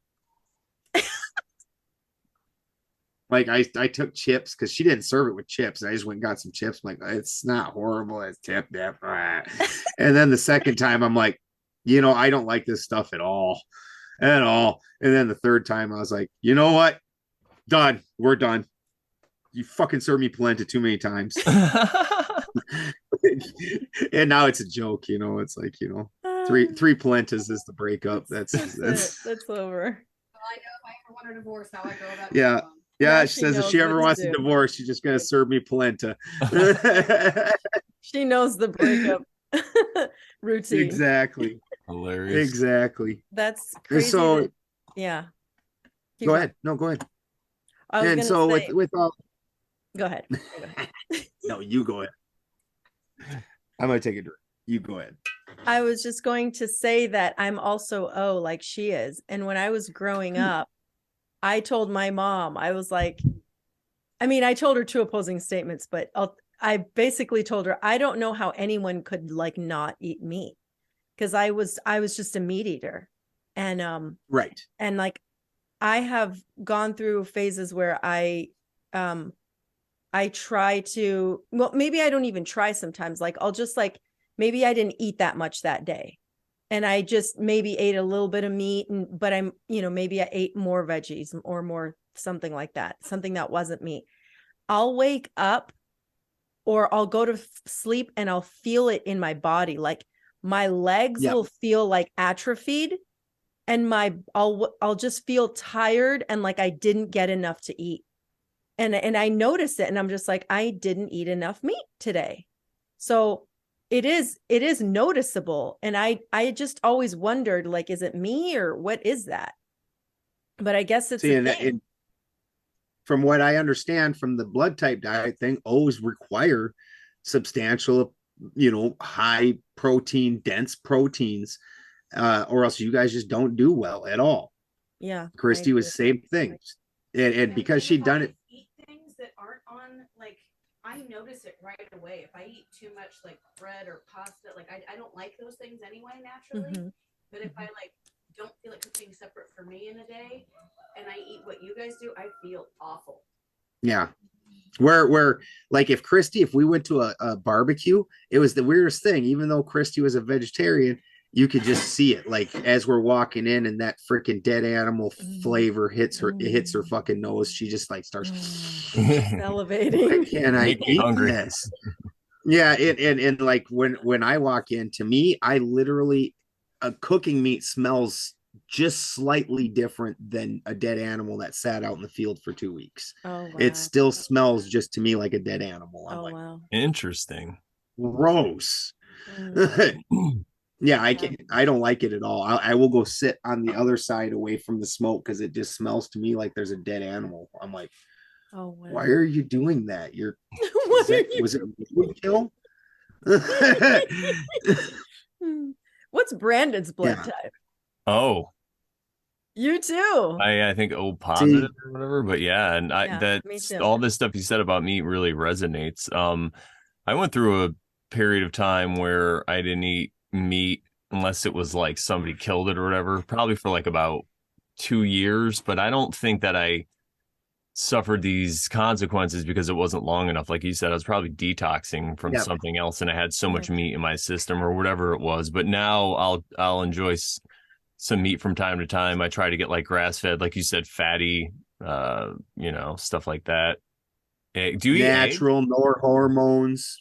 Yeah, I eat eggs. Yeah, I love eggs. Yeah, I'm a vegetarian, so it's a very symbiotic. I'm not a vegan, and I'm attempting to be as self-sufficient as possible to where everything I eat I can produce on my own land. So I have we had a war with the freaking bobcats and raccoons this last year, so my bird population is severely depleted, but we still got like 30 birds or 40 birds or something, of different kinds, peacocks, turkeys, chickens. They got all the ducks. Pisses me off. But I do eat eggs. One thing, in this vegan lifestyle comes from the city, and these people are dumb. And they don't realize that, like, okay, a chicken just walks around. Most of the eggs that they lay throughout the summer and spring and stuff, they walk around, them things drop out their ass. They're like, oh yeah, that happened. And they keep going, and they don't give a shit about that egg. On occasions, they will decide they want to go broody. And sometimes there's not usually too many of them will go broody. There's like 3 or 4 of them that's their responsibility apparently, and all the other chickens are like, fuck that. And so they'll go broody, and when they do, if the egg is fertilized, and the chicken sits on it for a couple days, life will finally appear in that egg. Before that, no life was ever in that egg. That is a byproduct. That chicken lives a really good life, and symbiotically, I feed it, it feeds me. Now, the same thing applies to my milk cows. I've got milk cows and milk goats. Now, the cow, I understand where they're coming from with commercial farming. I would not eat a commercial farmed egg. I would not, I do not want commercial, would not drink commercial milk. My cows, I understand where they're coming from. We're in these feed barns where the cow spends its entire life in a feed lot that's nothing but a big shit pile. And they get thrown whatever food will help make them produce as much milk as possible and give no thoughts to their nutrition in any way, shape, or form, just as much milk as they can get. And that cow's thrown in a stanchion. Chuck had some machines chucked onto it, and that's the entire existence this cow has. I understand that's horrible, but I have milk cows. My milk cows love me. I hand milk my cows. I do put them in a stanchion, but they're happy to go in the stanchion. The stanchion is to keep them from, like, if something bites them or jerks them. Like I don't dehorn my cows. So my one cow, because horns are not a male female thing. It's either a polled or a not polled cow. So girls can have horns just like boys. And she could, like, turn around like that and spear me with her fucking horn or whatever. So, and they're happy to put it in there. They get little treats. When it comes milking time, they scream at me to get me to come milk. Yeah. Like, dude, what are you doing? Yeah. Yeah, breastfeeding moms know how that works. Like, they want that out there. And the whole reason that they kick their calf off isn't because the calf is reached an age where they think they're just, like, making a choice. No, the calf actually bites their nipples. Ow. Like, them things, like, nah, and it hurts. Yeah. So that's the impetus to them stopping it. Just like babies, I give them they get right, teeth exactly, and they bite. Exactly. And I treat their teats nice, and I put lotion on them and take care of them and stuff. So these are super happy cows. My cows are actually free range cows. They aren't even fenced in. They come home when it's time to get fed or milked, and they want to be around me. Or if I'm doing something, they harass me. But it's not the same. It's a symbiosis between me and the animal. I'm producing something for it. I'm feeding it. I'm cleaning out its barn. I'm making sure predators aren't getting it. Because, like, when I said war with the bobcats and freaking coons, I lost some birds, but they lost the war. I promise. So I'm taking care of these things, making sure they have water, making sure if something goes on, I go down there and I take care of them, with medicine of whatever. Sunshine, her first calf was horrifyingly large. It took me, another guy, and a vet all on a chain to yank this thing out of this cow. And it took us about 6 hours. Oh yeah, the calf died. It didn't make it at all. But it took us 6 hours to pull this thing out. We're up till 3 a.m, covered in sweat and blood and juices, and all trying to take care of this cow. Like, there's a symbiosis there, and there's a reason that even in the Christian stuff, the promised land is the land of milk and honey. And so there's a symbiosis with both of these things, and same thing with eggs. And I live that, even though I don't eat the meat myself, I do live a very symbiotic relationship with my farm. What I find hilarious, and Brandon and I have talked about this on a previous show, but is, I feel like the vegans try to impose their lifestyle onto the animals themselves and onto us as, like, caretakers of the animals, because it's like, okay, but the animals themselves are not vegan. Like, the chickens will eat bugs, and then we had a guest on and eat other chicks. Cannibalistic. Yeah. Yep.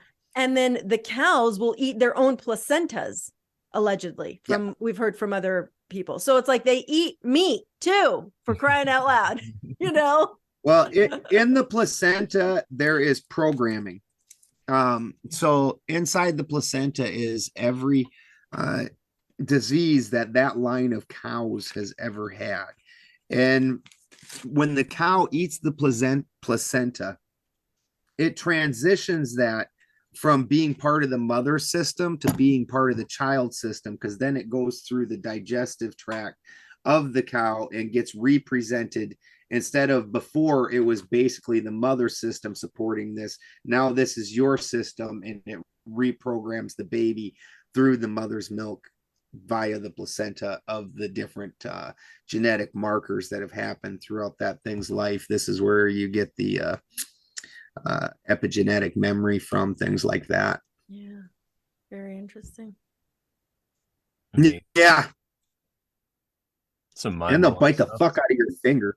Try to hand them a fucking pellet. They'll try and take that finger. Shit, yeah, they will. How did that baby cow get so big? Was that an anomaly? Was that a bad thing? It was her first. This is part of why heifer is much cheaper than a cow. If it has not given birth at one time yet, about 50-50 is the best you get out of calves. If it's first. Never had a calf before, there's about a 50% chance it's not going to make it. It's not going to go well. You're going to be in there arm deep with fucking chains and you know. So heifers have never birthed a calf. Yeah. And cows have already birthed. Okay. I think I knew that, and but that's why heifers. Yeah, and that's why heifers are much cheaper than a cow, because once they've punched one out, then usually the pathway's already made. I mean, despite how horrible that particular situation was, the fact is now when she gets the next one, and it's a more normal pregnancy, that thing just, you know, the Lola, she also had to go into the vet.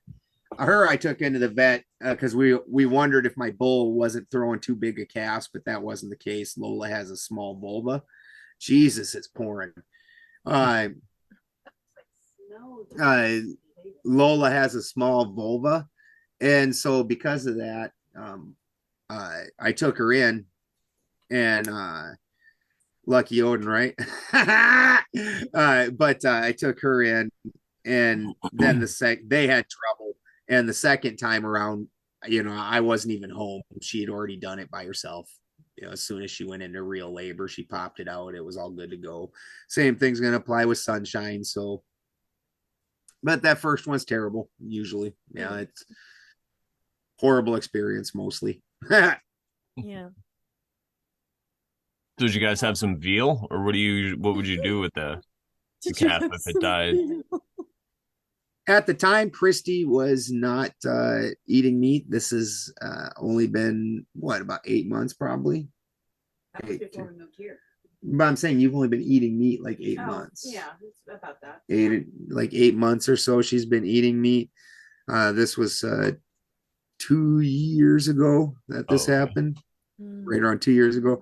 She started eating meat about 8 months ago, because she is just having too damn many health problems. And it was amazing. As soon as she started eating meat, like I said, got her that good fatty Wagyu. And as soon as she started eating it, immediately them health problems just disappeared.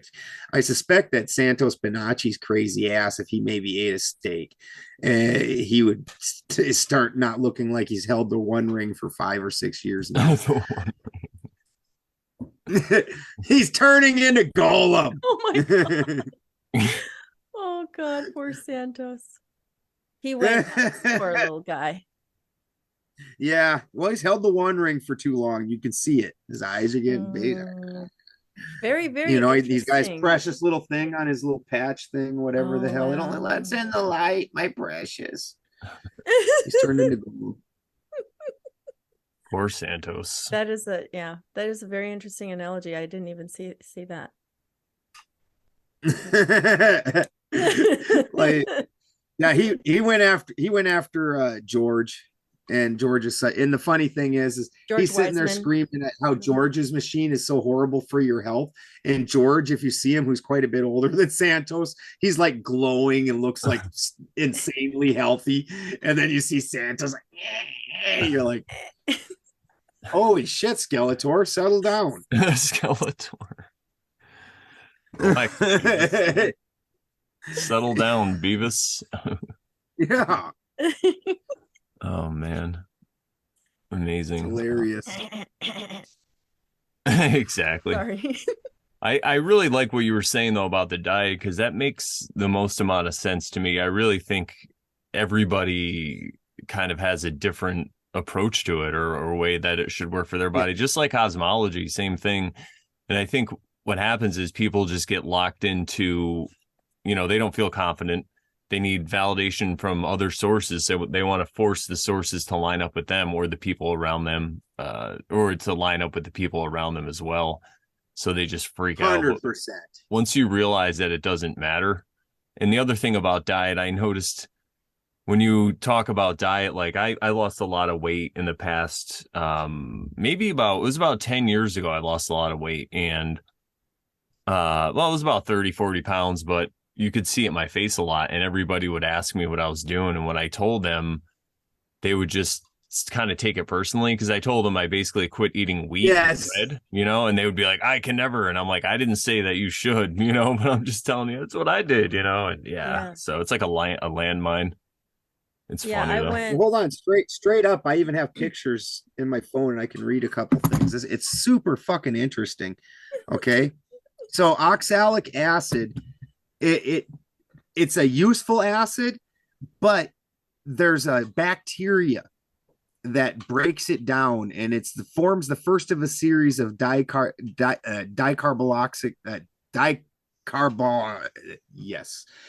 acids, which include malonic acid, but you need to have sufficient amounts of this bacteria.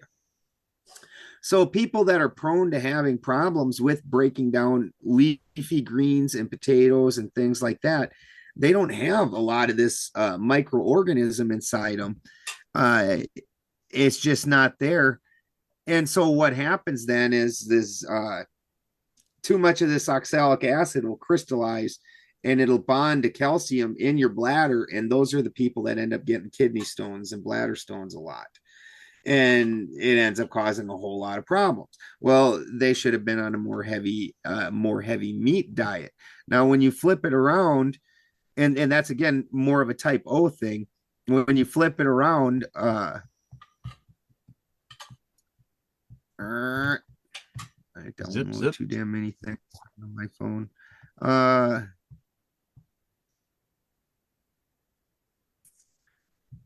When you've got A type, we can't break down those heavy proteins, and so you end up developing.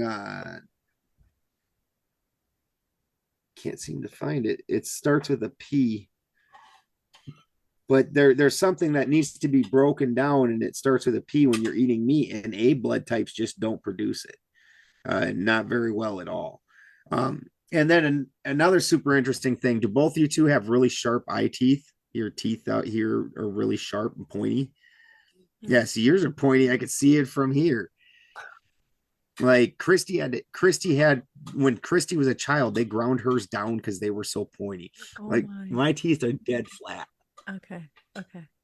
Like a cow's. Like they're just made to just sit and grind. Ruminate. Grind. Super interesting. And there's all these defects that come from eating away from what your body is supposed to be. And if you read the blood type thing, which again, I know modern society wants to really shit on it, but it goes back to where, like, your A blood type, those people didn't live in an area where hunting and meat eating was a big thing. Like like where I live right now, if I was a meat eater and I didn't have my own animals, I would be a starving son of a bitch. I'd be eating a lot of freaking squirrel at best, and eventually, and if everybody around me was also hunting, it does not take a lot to deplete an animal population real quick when you start hunting it. So those people were more farmers.